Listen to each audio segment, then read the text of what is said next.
What made Alexander the Great's Macedonian phalanxes such an unstoppable force on the battlefield?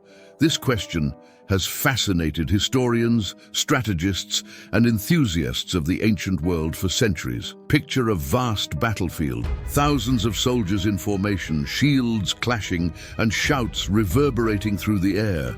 At the heart of this chaos stood a disciplined and impenetrable structure, advancing with almost mechanical precision, obliterating everything in its path. This was the power of the Macedonian phalanxes. Far more than a mere military formation, they were the embodiment of strategic innovation, rigorous discipline, and visionary leadership that shaped an entire era. The Macedonian phalanxes revolutionized the way wars were fought.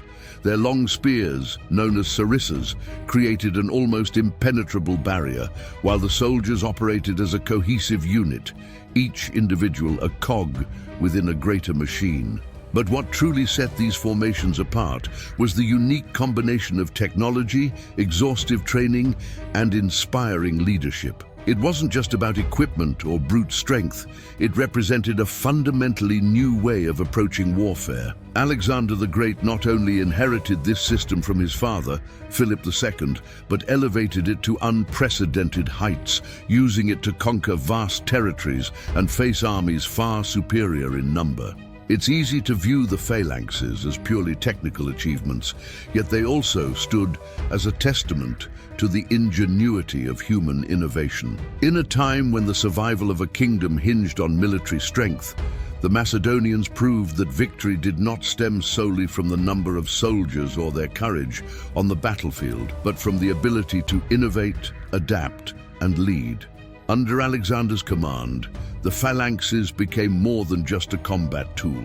They became a symbol of his vision and ambition. The success of the Macedonian phalanxes was no accident. It was the result of meticulous planning, relentless discipline, and leadership that inspired soldiers to surpass their own limits. In this narrative, we will delve deeply into how Philip II revolutionized the Macedonian army, transforming a fractured kingdom into a military powerhouse. We will also explore how Alexander used this legacy to accomplish extraordinary feats, overcoming challenges that seemed insurmountable.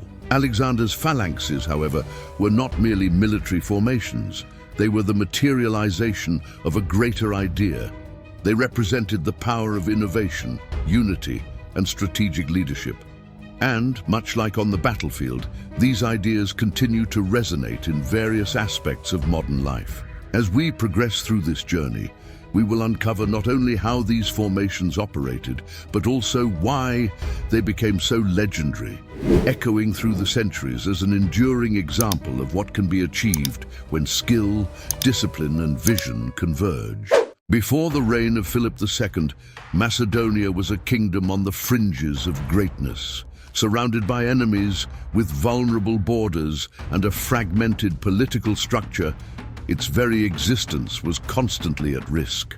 The Macedonians were regarded as little more than shepherds and rugged warriors, ill-prepared to contend with the established powers around them, such as the Greek city-states to the south. At first glance, Macedonia seemed an unlikely candidate to lead a military revolution or shape the destiny of the ancient world. Yet, this perception began to change dramatically with the rise of Philip II. Philip, who had spent part of his youth as a hostage in Thebes, gained access to something that would alter the course of history, first-hand exposure to Greek military tactics and strategies. He closely studied the innovations of the Theban general Epaminondas, particularly the use of infantry formations like the Theban phalanx. Rather than merely copying these ideas, Philip refined them, creating something entirely new. With a clear vision, he set about transforming Macedonia from within, starting with what mattered most: the army. Philip's primary innovation was the introduction of the sarissa, a spear up to 6 meters long that redefined close combat. With a far greater reach than the conventional spears used by other armies, the sarissa allowed Macedonian soldiers to strike their enemies before they could get close. However, The effectiveness of this weapon depended on a level of training and discipline that was almost unheard of at the time. Philip understood that for his vision to succeed, he needed not just an armed force, but a highly coordinated one. To achieve this, Macedonian soldiers underwent rigorous training, emphasizing cohesion in formation. Every soldier was trained to operate as part of a whole, moving with near choreographic precision. This unity was not merely a technical achievement, but also a reflection of a shift in mindset. Soldiers no longer saw themselves as individual warriors fighting for personal glory, but as integral parts of a larger force with a shared purpose. Under Philip's leadership, the Macedonian Phalanx became a nearly impenetrable machine, capable of withstanding frontal assaults while advancing with devastating efficiency. The impact of these changes was immediate. Philip began consolidating Macedonia's borders, defeating neighboring tribes and unifying his kingdom under strong, centralized leadership. He then turned his attention southward, confronting the Greek city-states and ultimately defeating them at the Battle of Chaeronea in 338 BCE. In this pivotal battle, the new Macedonian Phalanx showcased its full potential, crushing Greek resistance and establishing Philip as the undisputed leader of Greece. Macedonia, once considered a peripheral kingdom, now dominated the political and military stage of the region. But Philip's vision extended beyond the domination of Greece. He began planning a campaign against the Persian Empire, the greatest power of the known world at the time. Philip understood that to face Persia, he needed an army that not only outnumbered, but also outclassed the Persians in organization, discipline, and innovation. Tragically, Philip would not live to see his plans come to fruition. In 336 BCE, he was assassinated, leaving his kingdom and his army in the hands of his son, Alexander.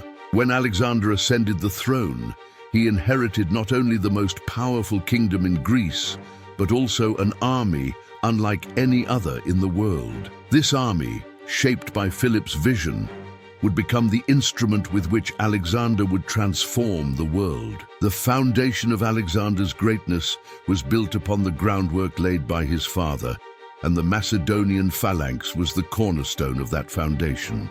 The world was about to witness what could be achieved when Alexander's strategic genius met the power of Philip's Phalanx. In 331 BCE, Alexander faced one of his greatest challenges, the Battle of Gaugamela. Persian King Darius III had assembled an overwhelmingly larger army, reinforced with cavalry, war chariots, and even elephants, all determined to crush the Macedonian forces. In contrast, Alexander commanded a smaller, yet perfectly trained, disciplined, and strategically organized army. At the heart of this force stood the Macedonian Phalanx, which would play a pivotal role in the victory that would define the fate of the East. Before the battle, Darius was confident that his numerical superiority guaranteed victory. He prepared a broad, level battlefield to maximize the effectiveness of his cavalry and war chariots, planning to overwhelm the Macedonian center. However, Alexander had other plans.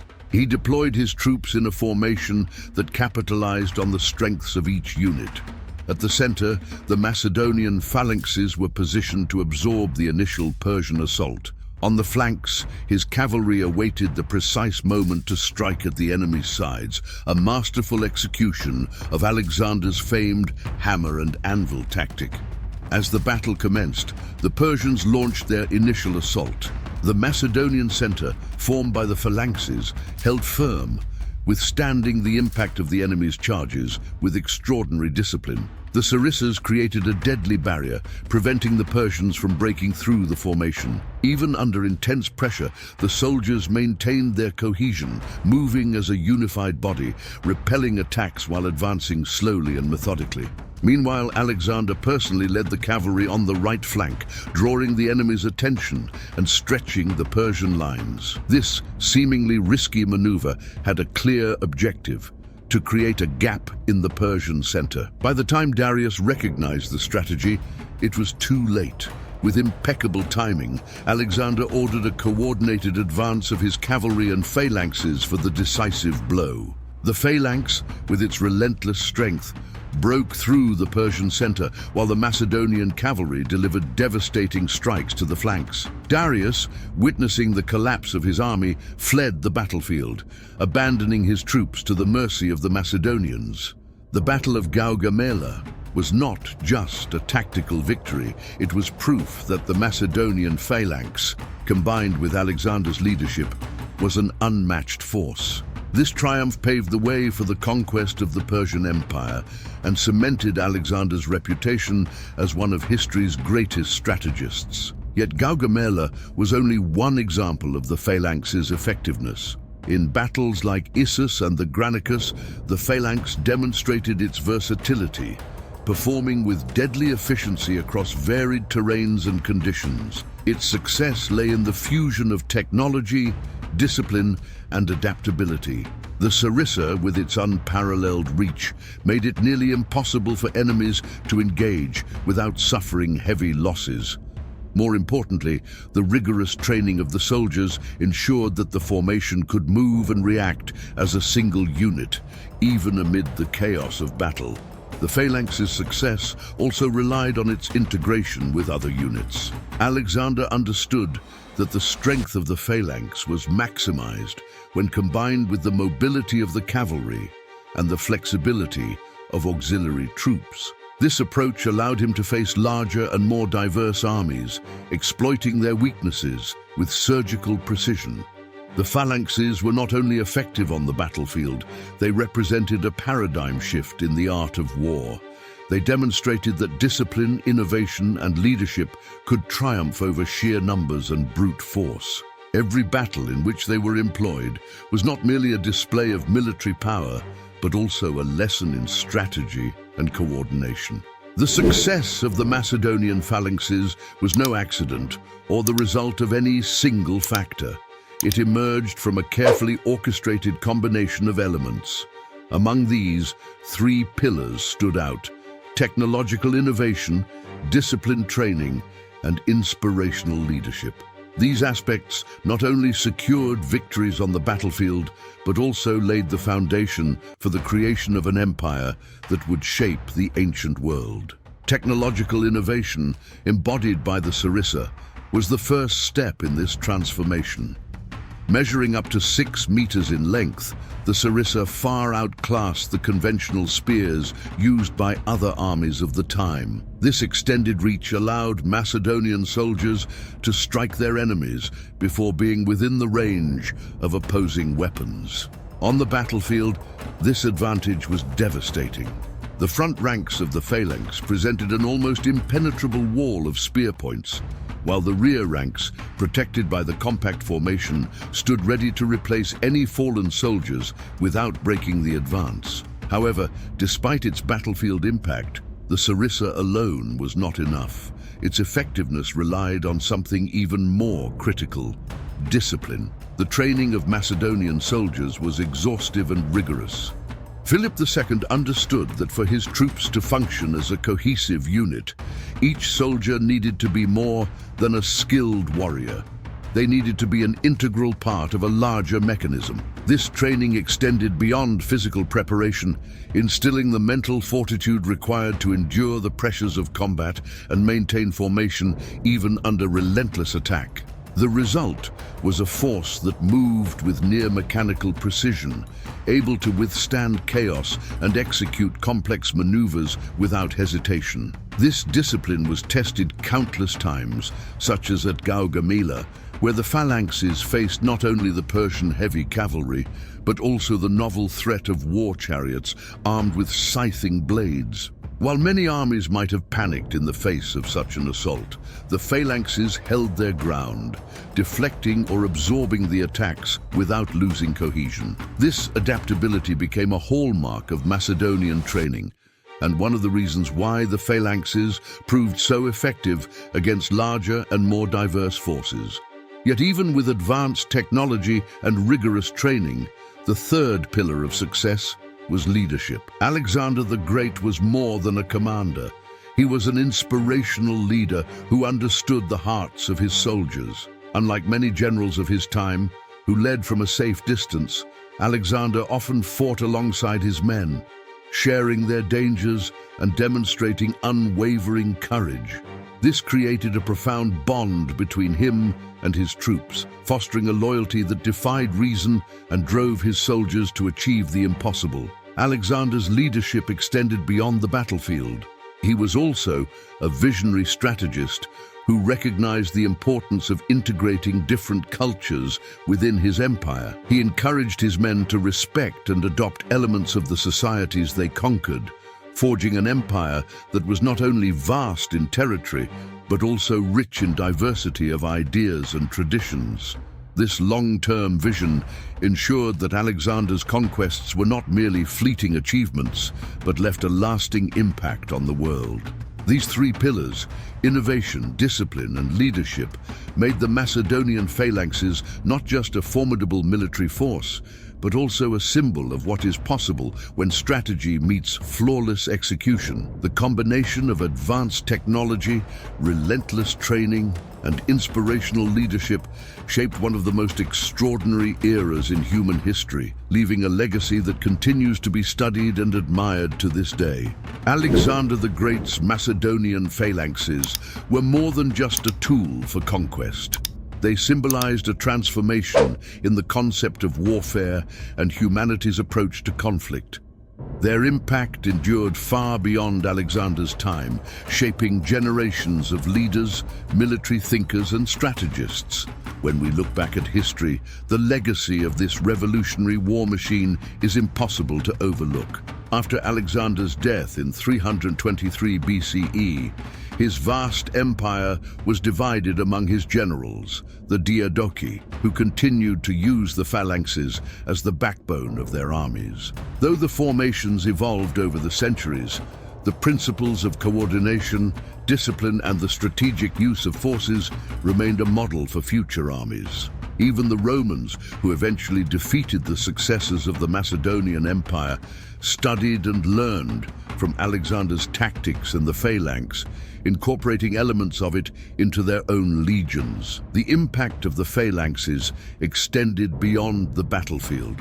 Alexander's philosophy of leadership, which blended courage, strategic vision, and respect for conquered cultures, became a model for subsequent rulers. His approach to unifying a vast and diverse territory, rather than merely dominating it, demonstrated that military power could be far more effective when paired with diplomacy and cultural integration. Alexander did not just win battles, he built bridges between civilizations. However, the success of the phalanxes also offers timeless lessons that transcend warfare. The relentless discipline that sustained these formations is a reminder that great achievements rely on hard work and cohesion. The innovation embodied by the sarissa underscores the importance of thinking beyond conventional solutions, while Alexander's leadership exemplifies how to inspire and motivate teams to reach extraordinary goals. Today, the Macedonian phalanxes remain a symbol of strategic and military excellence. Their story challenges us to reflect on how their principles can be applied to modern life. What are the sarissas we can create on today's battlefields? How can we lead with the same courage and vision as Alexander? And most importantly, how can we balance strength and strategy to overcome the challenges we face? Ultimately, Alexander's phalanxes were not merely about war. They were about humanity's capacity to innovate, adapt, and achieve the impossible. They remind us that even in the face of overwhelming adversity, discipline, leadership, and a clear purpose can turn dreams into reality. The Macedonian phalanxes of Alexander were more than a military formation. They were the embodiment of a dream to conquer the impossible.